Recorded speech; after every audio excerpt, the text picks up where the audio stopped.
Hello guys! Gusto mo bang kumita ng malaki gamit ang short video dito sa Facebook Reels? Well guys, may isi-share ako sa inyo isang video na nagkaroon tayo ng 4.5 million views. And ipapakita ko sa inyo ngayong araw kung magkano ang kinita ng ganitong karaming views and yung duration kung gaano lamang to kabilis or kaikli. So, diretso na kagad tayo sa video. Kung nakikita nyo to guys, etong video na to sa may screen. So, yan po yung video na yon. So, etong video na to is nirelease ko siya siguro 1 week ago na. So, papakita ko sa inyo. So, dito guys, no, ako po is ginagamit ko din yung Facebook to promote po yung mga traditional or yung extra side hustle business natin. So, ayan, dahil pa nagre-reply, di ba? So, tambak po yung messages na nare-receive ko at the same time, no, pwede tayong kumita dito sa mga video na pinoproduce or ina-upload natin. So, tara, proceed na tayo. Papakita ko sa inyo. So, makikita natin guys dito, meron akong 44,000 comments and 6,000 shares and 4.5 million views na short video. Sobrang ikli lang nito guys or sobrang bilis lang ng duration nito. 1 minute lang siya. So, i-click natin to guys yung See Insight para magkaroon kayo ng idea. Ayan na siya guys. Makikita nyo. Meron ako ditong 318 na US dollars na kinita or na-generate. Imagine guys, no? Compute natin. Ayan. 318 times natin sa 56. Guys, 17,000 or almost 18,000 pesos as of this recording. Isang video lang po iyan. So, in-upload ko to guys nung 13. So, September 13, alas 11 ng umaga. So, 13, 14, 15, 16, 17, 18, 19, 20, 21, 22, 23, 24, 25, 26, 27. So, 15 days na ito. Pero guys, not bad. In just 15 days, nag-generate tayo guys ng 17,000. O ibig sabihin guys, itong video na to is nag-generate siya ng almost 1,000 pesos per day. Diba? So, ito po yung power po ng pag-upload natin regular. Hindi natin alam kung aling video yung magti-trending. So, wala naman pong kakaiba dito sa video na to. Nagpa-video lang ako kay Mrs. na videohan niya ako habang hawak ko yung piso wifi na no need ng bendo. So, ayun nga po yung ginagawa kong way para mag-market. So, ayun, ang dami pa nagme-message, diba? Kaso hindi ako makapag-message kasi nagkaroon ng unusual activities yung messenger. Di ako makapag-reply. Kaya gumawa ko ng video ngayon. Imagine guys, no, meron akong 4.5 million views, 68,000 reaction, 45,000 na tawag dito, comments, and 6,000 shares. So, ibig sabihin, nagge-generate siya guys ng ganun kalaki, 1,000 pesos per day kung 15 days ago na itong video natin na to. And ito yung sinasadya sa akin ni Facebook na palagi kong ginagawa. And isi-share ko din sa inyo guys, no. Meron dito guys, best practices si Facebook para magkaroon tayo ng million views at para magtuloy-tuloy yung earnings or yung ad placement dyan ni Facebook. So, dapat pala natin itong gawin sa mga video na ina-upload natin. So, wag tayo guys tatamarin, no? Wag tayo guys mawala ng pag-asa. Kung wala pa tayong million views na nakukuha sa ilang buwan na natin na pag-upload. Basta tuloy-tuloy pa rin tayo. At take note guys, no? Dapat pumasa pa rin yung video natin o yung mga ina-upload natin sa community guidelines, partner monetization, and content monetization. So, hindi ko na i-discuss yung tatlo na yan kasi alam nyo na yan. Simula pa lang nung nag-start tayo dito kay Facebook, tinuturo na natin yung mga best practices na yan. So, isa-share ko tong walo to na ginagawa ko everyday.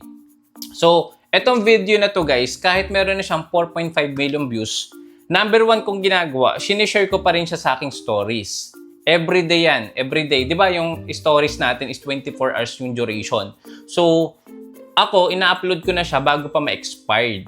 O yung expiration ng duration. Ganun po kasi sa stories, guys. Kung hindi kayo familiar, gawin nyo po ito. Number 1, share nyo po yan sa stories nyo everyday. Kung may nakikita kayo na nag-trending doon sa video nyo, palagi nyo siyang isi-share sa stories nyo. Kasi yung iba ng mga viewers natin or followers natin, hindi naman nakikita yung video na yon. So, yun yung way para makita pa din nila yung video mo na ina-upload mo or kung ano yung gusto mong i-share sa story. Kasi yun yung unang nag-a-appear, di ba? And number 2, kailangan natin itong i-share sa groups. But take note, no, yung pag-share natin ng group, dapat relevant to sa ating content. For example, etong Piso Wi-Fi na video na ginawa ko, nagkaroon ng 4.5 million views. Sinishare ko siya sa mga groups na related sa businesses or sa mga extra income or extra side hustle na groups. So, doon ko siya ina-upload para hindi ako maban or hindi ako ma-report ng mismong admin ng groups. Okay, so number 2 yun. And number 3, syempre maglagay tayo ng engaging caption or compelling caption. Ito po yung title ng video natin. So, napakasimple lang ng title dito ng video ko na to. May Wi-Fi ka na ba? Yun lang yun. That's it. Tapos, meron akong nilagay na hashtag, which is eto ngay number 4. Add hashtag to your caption. So, naglagay ako dun ng Piso Wi-Fi, extra income, business opportunity. Yun yung mga powerful hashtag na nilagay ko dun sa specific video na in-upload ko way back 15 days ago na kung nakalipas. And tuloy-tuloy pa din siya guys na nagkakaroon ng engagement. And syempre may shares, reactions, comments. Tsaka syempre revenue, tuloy-tuloy siya. And then number 5, edit with least one creative tools just as adding sticker or effects yung ating video or yung ating title. So kailangan meron siya guys emoji. Lagyan mo siya guys ng sa video, di ba, kung mag-create ka or mag-edit ka, mayroong mga editing tools. So, take note, mayroong mga editing tools bago nyo i-upload. Pwedeng gamitin natin yung CapCut para meron siyang auto-caption. Alam nyo po ba yung auto-caption, yung subtitle na lumalabas dyan na meron na siyang emoji na kasama. So, yun yung ginamit ko sa video na yun. And then, number 6, make sure your reels is hindi siya muted or walang sound. Pag kasi walang sound, hindi siya entertaining or hindi siya engaging. Dapat po palagi po natin i-check yung quality ng audio natin. And take note, upon this recording guys, no, meron akong ginagamit dyan na, na noise cancellation na microphone. Actually, sobrang liit lang ng microphone na to. Ayan, papakita ko sa inyo guys. Ito siya. Ayan. So, ito guys is talagang napaka-bless ko, I don't know kung paano ko sabihin, pero napaka-swerte or blessed natin. Kasi, nagkaroon tayo ng dito, partnership kay Lark. So, ito is free binigay sa akin para mag-shoot lang ako ng minute of video sa TikTok. So, libre ko to nakuha. Pero kung bibili nyo to guys sa TikTok, meron link dyan sa may description. Ilalagay ko. So, ito guys is worth na sa 9 or 8 or 9,000 pesos. Pero di ko lang sure kung nag-up na sila ng price ngayon. So, ito yung gamit ko once na nagbe-video shoot ako sa mga short video. And kahit dito sa YouTube, ito yung ginagamit ko guys. Okay? So, make sure yung ating video is hindi siya muted or walang sound. Pag walang sound, patay po yung video or wala siyang quality. Low quality po ang mangyayari dyan. Number 7, palagian po nating iset or mag-set tayo ng goal. Dapat yung video natin is 15 seconds or more than 3 minutes or 3 minutes guys. So yun yung duration ng video para mas ma-improve yung quality. Kapag po kasi sobrang ikli, parang hindi nabigay mo yung mismong info doon sa video mo or kulang kung ano yung gusto mong i-portray or sabihin sa video mo is kulang. So ngayon, yung iba talaga na viewers talaga may ines or talagang ma-overwhelm sila kung ano yung sasabihin mo doon. 'Di ba? Parang may putol effect ka pa.